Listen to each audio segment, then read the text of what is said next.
विश्व 24 न्यूज हर पल आपके साथ। नमस्कार, मी सुकेशनी गावंडे. आपण पाहतात विश्व 24 न्यूज. महानगरपालिका व इतर स्थानिक स्वराज्य संस्थेच्या ओबीसी आरक्षणाशिवाय निवडणुका नको.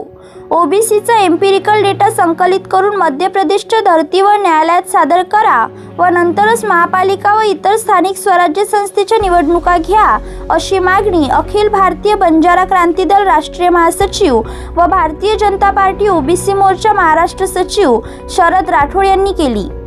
मध्य प्रदेश सरकारने ज्या पद्धतीने पोटतिडकीने ओबीसी समाजाबाबत न्यायालयात सहानुभूतीपूर्व विचार करून 3 महिन्यात एम्पिरिकल डेटा संकलित करून सर्वोच्च न्यायालयात सादर केला व मध्य प्रदेशातील ओबीसी समाजासोबत न्याय केला, त्याच पद्धतीने राज्यातील महाविकास आघाडी सरकारने पूर्ण शक्तीनिशी राज्यातील ओबीसीचा अचूक एम्पिरिकल डेटा येत्या 2 महिन्यात संकलित करून सर्वोच्च न्यायालयात सादर करावा, अशी राष्ट्रीय महासचिव शरद राठोड यांनी मागणी केली आहे. अन्यथा अखिल भारतीय बंजारा क्रांती दल भाजपा ओबीसी मोर्चातर्फे परत मोठे आंदोलन या महाविकास आघाडी सरकारच्या विरोधात पूर्ण ताकदीनिशी करण्यात येईल व जोपर्यंत राज्यात ओबीसीच्या राजकीय आरक्षण परत मिळणार नाही तोपर्यंत अखिल भारतीय बंजारा क्रांती दल भाजपा ओबीसी मोर्चा हे तीव्र आंदोलन करेल, असा इशारा राष्ट्रीय महासचिव शरद राठोड यांनी दिला. स्थानिक स्वराज्य संस्थेच्या निवडणुकीपूर्वी राज्य सरकारने राजकीय आरक्षण परत मिळवून द्यावे, अन्यथा राज्यातील ओबीसी समाज काँग्रेस, राष्ट्रवादी काँग्रेस व शिवसेनेच्या महाविकास आघाडीला सरकार धडा शिकवल्याशिवाय राहणार नाही. जोपर्यंत राज्यात ओबीसीचे आरक्षण परत मिळत नाही तोपर्यंत निवडणुका नको, असा अखिल भारतीय बंजारा क्रांती दल राष्ट्रीय महासचिव, भारतीय जनता पार्टी ओबीसी मोर्चा महाराष्ट्र प्रदेश सचिव शरद राठोड यांनी दिला आहे.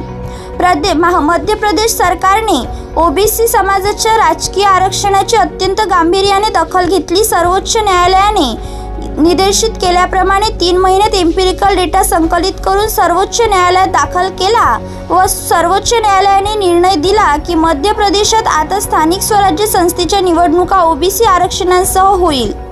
परंतु महाराष्ट्र सरकारला ओबीसीच्या राजकीय आरक्षण टिकवण्यासाठी सर्वोच्च न्यायालयाने 13 डिसेंबर 2019ला ट्रिपल टेस्ट करून राज्यातील ओबीसी समाजाचा एम्पिरिकल डेटा सादर करण्याचे निर्देश दिले होते. परंतु 30 महिन्याचा कालावधी होऊन गेला, परंतु राज्यातील महाविकास आघाडी हेतुपुरस्सरपणे ते पूर्ण करू शकली नाही. किंबहुना राज्यातील काँग्रेस, राष्ट्रवादी काँग्रेस व शिवसेनेच्या ओबीसी विरोधी सरकारला ते करायचेच नव्हते आणि ओबीसीचे राजकीय आरक्षण पुन्हा स्थापित होऊ द्यायचे नाही. या महाविकास आघाडी सरकारच्या नाकर्तेपणाने व ओबीसी विरोधी धोरणामुळे आपल्या राज्यात ओबीसी समाजाला राजकीय आरक्षण मुकावे लागले आहे, हे आज सिद्ध झालेले आहे. स्वातंत्र्य प्राप्तीपासून ओबीसी समाजाच्या विरोधात जर कोणी असेल तर ते म्हणजे काँग्रेस आणि त्यांचे समविचारी पक्ष. राज्याचे माजी मुख्यमंत्री व विरोधी पक्षनेते देवेंद्र फडणवीस यांनी वारंवार या महाविकास आघाडीला ट्रिपल टेस्ट करून पिंपरी एम्पिरिकल डेटा गोळा करून सर्वोच्च न्यायालयात सादर करावे, तरच राज्यातील ओबीसीचे राजकीय आरक्षण पुन्हा स्थापित होऊ शकते, हे ठासून सांगितले. परंतु या महाविकास आघाडी सरकारमधील मंत्री व काँग्रेस, राष्ट्रवादी काँग्रेस व शिवसेनेचे नेते केंद्र सरकारकडे बोट दाखवत राहिले व केंद्र सरकारने तो एम्पिरिकल डेटा द्यावा असे सतत खोटे बोलून राज्यातील ओबीसी समाजाची दिशाभूल करीत राहिले.